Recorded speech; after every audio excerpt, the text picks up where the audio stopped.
Hello, I'm Patty Simpson with Simpson Math. Let's look at another type of dispersion. The mean absolute deviation is another statistic or parameter, if we have data from the whole population, that shows dispersion, or how spread out our data is, or how much variability our data has. So the mean absolute deviation is actually the average distance between each data value and the mean. So it shows us the average distance a data value is from that average, from the mean. So let's find it, and maybe it'll make a little more sense once we've done it. We're going to go through these steps to find the mean absolute deviation. First, we're going to find the mean of the entire data set. In order to find the average distance from the mean, we need to know what that mean is. So we're going to do that first. So in the end, we'll have either mu, if our data is from an entire population, we'll denote it with mu. Or if our data is from a sample, then we'll denote that mean with an X bar. That's just the way we write the mean, depending on whether we get population or sample data. Then once we have that mean, we're going to find the deviations between each of our data values and the mean. So we're just going to find the difference between our data value and that mean. And again, this is notation. If our data is from a population, we'll use the mu, and if the data is from a sample, we use that X bar. Then we're going to take the absolute value of each of our deviations, and I'll show you why when we go through the steps. But we want to know that distance from the mean. And remember, that absolute value tells me the distance from the mean. And then last but not least, once we have those distances from the mean, then we're going to find the average of those distances. And so the formula for the mean absolute deviation is this scary looking thing where we add up all these distances and divide by the number of data values in our data set. And again, notation, if we have a population, we use these mu and capital N for our population size. And if we have a sample, we use X bar and that lowercase n for our sample size. They're the exact same formula. It's just a matter of how we write it down. So let's do an example. Might help clear some things up. A census of data was collected, and here's our data: 34, 32, 30, 27, and 37. And we're going to find the mean absolute deviation of this data. Well, in order to find that mean absolute deviation, the first thing we have to do is just find the mean. So remember that to find the mean, we're just going to add up all our values and divide by however many values we have. This is a population.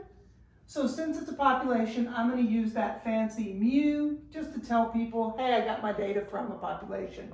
So I'm finding the mean of a population. I'm going to add up all my data values.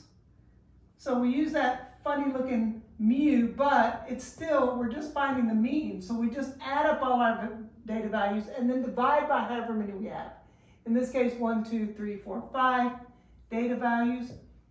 So if we add all that up, 6 plus 7 is 13, plus 7 is 20, carry your 2. 2 plus 3 is 5, 8, plus another 3 is 9, 10, 11, 12, 13, 14, 15, 16. So when I add all those numbers, I get 160. I'm dividing by 5.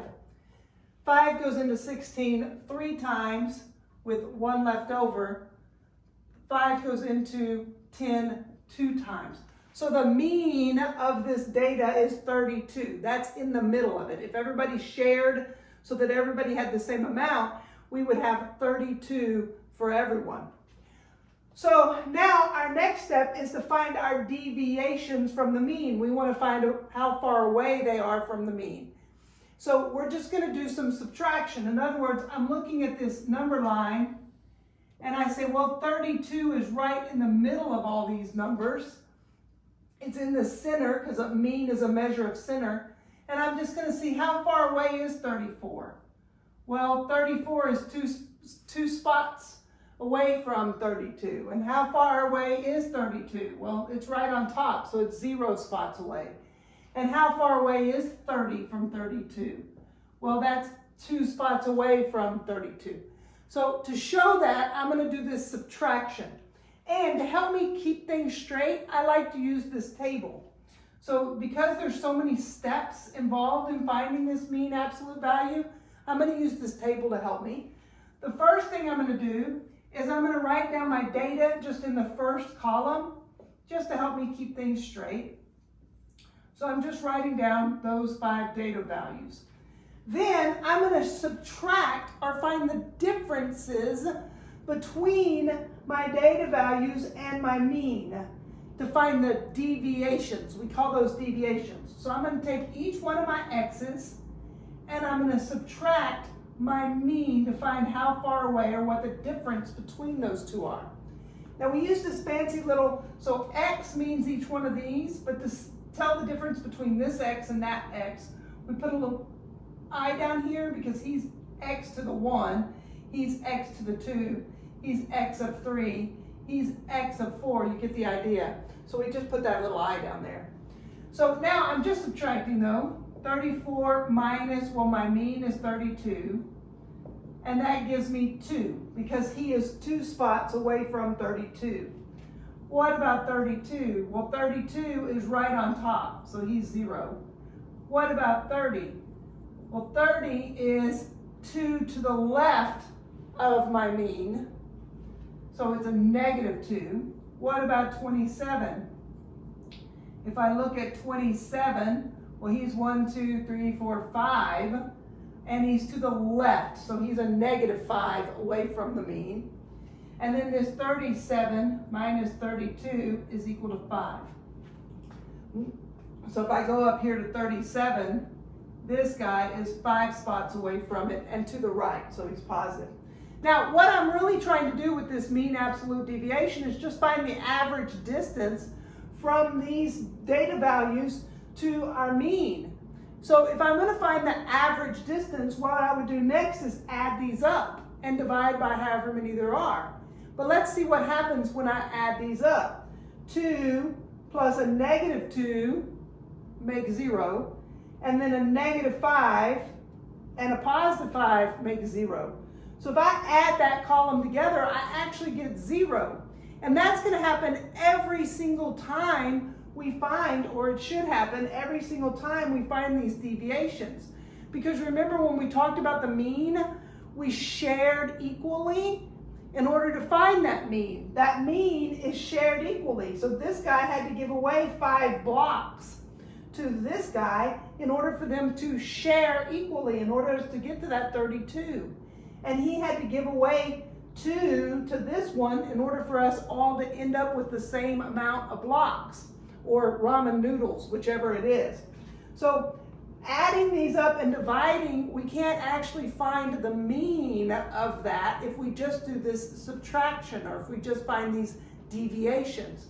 So instead, what we have to do is we need to, instead of finding the difference between them, or the deviations, we're going to find the absolute value of each of those. And that is the actual distance. So remember that absolute value shows that distance from the mean.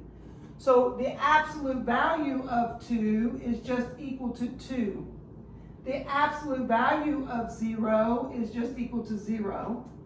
The absolute value of negative 2, well, how far is that away from 0? It's 2 spots, because remember those distances are always positive. And then the same thing with negative 5. The distance, the absolute value of that is 5. And the absolute value of this is 5.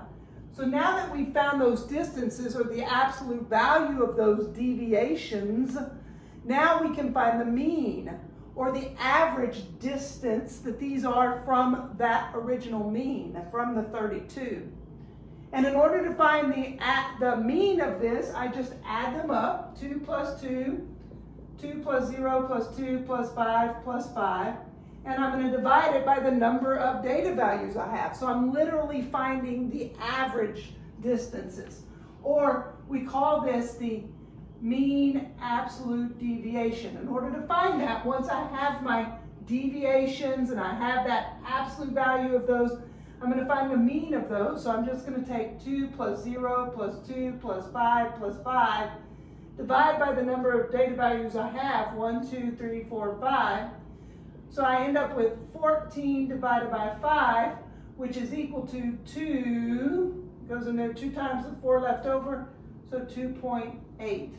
So the distance, the average distance that these data values are from the mean are 2 and a little bit. That's on average. Now, that's a nice number for us to know to help us to talk about the spread or how much our data varies, and talks about that dispersion. And it's an important value for us to be able to talk about within statistics. But on the higher end of statistics, we need to be able to do some calculus with the math. And this absolute value is not something that's fun to work with at higher levels of mathematics. And so we're going to find something called the standard deviation later. And that standard deviation is used a lot more frequently. We don't really use the mean absolute deviation that often. And that's because using the absolute value in upper level mathematics is difficult to work with. It's not any fun to work with. So because of that, this MAD is not used as much. But it kind of gives you an idea when we go to standard deviation of what we're trying to do. We're trying to find this average distance that the data values are from the mean.